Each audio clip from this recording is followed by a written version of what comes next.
আপুনি যদি নিজৰ ওপৰত বিশ্বাস কৰিব নোৱাৰে তেন্তে জীৱন পথত আগবাঢ়ি যোৱাটো আপোনাৰ বাবে কঠিন হৈ পৰে। অধ্যয়ন বা কেৰিয়াৰ সকলো ঠাইতে আপোনাৰ আটাইতকৈ ডাঙৰ শক্তিটো হৈছে আপোনাৰ নিজৰ ওপৰত থকা বিশ্বাস, অৰ্থাৎ আত্মবিশ্বাস।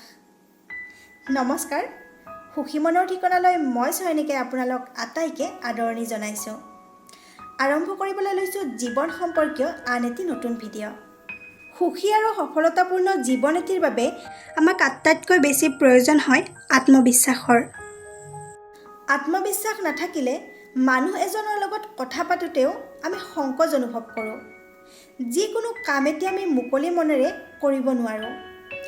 আত্মবিশ্বাস হৈছে এনে এক শক্তি যিয়ে আমাক জীৱন যাত্ৰাৰ প্ৰতিটো ক্ষেত্ৰত আগুৱাই লৈ যোৱাত সহায় কৰে।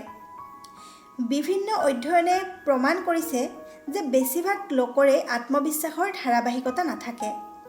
ই প্ৰতিদিনে কম বেছি হৈ থাকে। আনকি কিছু ঘণ্টাৰ ভিতৰতো আত্মবিশ্বাসৰ স্তৰ সলনি হয়। সেয়ে আজি আলোচনা কৰিম এনে কিছু উপায়ৰ বিষয়ে যাৰ জৰিয়তে আমি আত্মবিশ্বাস বঢ়াই তুলিব পাৰোঁ। নিজক লৈ ইতিবাচক চিন্তা কৰক। মনত ৰাখিব, কোনো মানুহে সম্পূৰ্ণ শুদ্ধ হ'ব নোৱাৰে।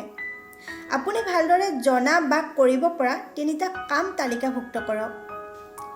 ভাল কামৰ এই তালিকাখনে পৰৱৰ্তী বেয়া পৰিস্থিতিত আপোনাৰ মনোবল বজাই ৰাখিবলৈ সহায় কৰিব। মই নোৱাৰোৰ মনোভাৱ সলনি কৰক আৰু নিজেই নিজকে কওক, ময়ো পাৰোঁ। তেনেদৰে সদায় মই সফল হ'ম বুলি ভবাৰ কোনো প্ৰয়োজন নাই। ইয়াৰ পৰিৱৰ্তে শপত এটি লওক, মই সফল নোহোৱালৈকে চেষ্টা কৰিম। যিবোৰ মানুহৰ লগত কথা বতৰা পাতিলে আপোনাৰ আত্মবিশ্বাস বাঢ়ে, তেনে মানুহৰ সংগত থাকক। আপুনি পৃথিৱীৰ সকলো কথা নাজানিব পাৰে। যিখিনি জানে তাক শুদ্ধকৈ আৰু স্পষ্টকৈ জানিবলৈ চেষ্টা কৰক। অৰ্ধ জ্ঞানে আমাৰ আত্মবিশ্বাস কমায়। তেনেকৈ শুদ্ধ আৰু স্পষ্ট জ্ঞানে আমাৰ আত্মবিশ্বাস দুগুণে বঢ়ায়। লগতে আপুনি সফল লোকসকলৰ জীৱন কাহিনী পঢ়ক। তেওঁলোকৰ সফলতাৰ আঁৰৰ কাহিনীবোৰৰ পৰা আত্মবিশ্বাস আৰু অনুপ্ৰেৰণা লওক। নিজৰ ওচৰত দৃঢ় প্ৰতিজ্ঞ হওক যে তেওঁলোকৰ দৰে এদিন ময়ো কৰিব পাৰিম। জীৱনৰ উত্থান পতনৰ বাবে সাজু থাকক। কামত অহা বিফলতাই আমাৰ আত্মবিশ্বাস ধ্বংস কৰে। তেনে ক্ষেত্ৰত আপুনি হাৰ মানি ৰৈ যোৱাটো কোনো পধ্যেই উচিত নহয়। বৰং পুনৰ এটা নতুন উদ্যমেৰে কাম কৰিবলৈ আৰম্ভ কৰক। যেতিয়া আমি এটা কামত বিফল হওঁ, আমি অলপ চিন্তা কৰিলে আমাৰ বিফলতাৰ কাৰণবোৰ ভালদৰে বুজি পাওঁ। আৰু এই বিফলতাৰ পৰাই আমি আমাৰ জীৱনটোক ভালদৰে বুজিবলৈ শিকিব পাৰোঁ। আপোনাৰ জীৱনত যিমান বেছি উত্থান পতন হয়, মনত ৰাখিব, আপোনাৰ লক্ষ্য সিমানে কাষ চাপি আহিব আৰু ই আত্মবিশ্বাসকো উজ্জীৱিত কৰি তুলিব। আনৰ সন্মুখত নিজকে সমালোচনা নকৰিব। আনৰ ওচৰত নিজৰ দোষ প্ৰকাশ কৰাৰ কিছুমান ক্ষতিকাৰক দিশ আছে। এনে কৰাৰ ফলত এসময়ত মানুহে আপোনাৰ ওপৰত বিশ্বাস হেৰুৱাই পেলাব পাৰে। মনত ৰাখিব যে নিজৰ সমস্যাবোৰৰ গঠনমূলক সমালোচনাৰ প্ৰয়োজন আছে। গঠনমূলক সমালোচনাৰ যোগেদি নিজকে সংশোধন কৰিব পাৰি। কিন্তু হতাশগ্ৰস্ত হৈ নিজৰ দোষসমূহ আনৰ আগত প্ৰকাশ নকৰিব। আনক নিস্বাৰ্থভাৱে ভাল পাওক আৰু সহায় কৰক।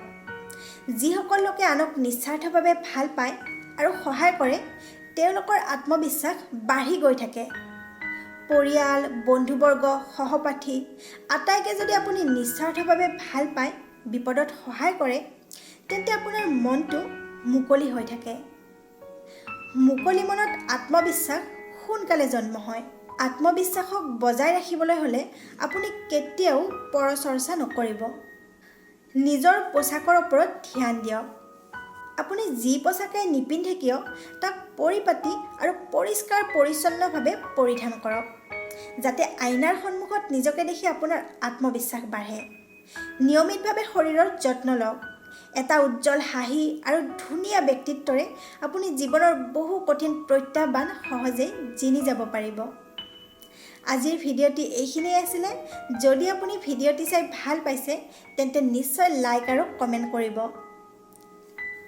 আৰু যদি জীৱন সম্পৰ্কীয় এনেকুৱা ভিডিঅ' আগলৈ আপুনি চাব বিচাৰে তেন্তে সুখী মনৰ ঠিকনা চেনেলটি ছাবস্ক্ৰাইব কৰিব। সুখী মনৰ ঠিকনাৰ পৰা এধানিমান সুখ লৈ মই পুনৰ আপোনালোকৰ মাজলৈ আহিম। আজিলৈ ভিডিঅ'টি ইমানতে সামৰিছোঁ। আটাই ভালে থাকক, কুশলে থাকক। ধন্যবাদ।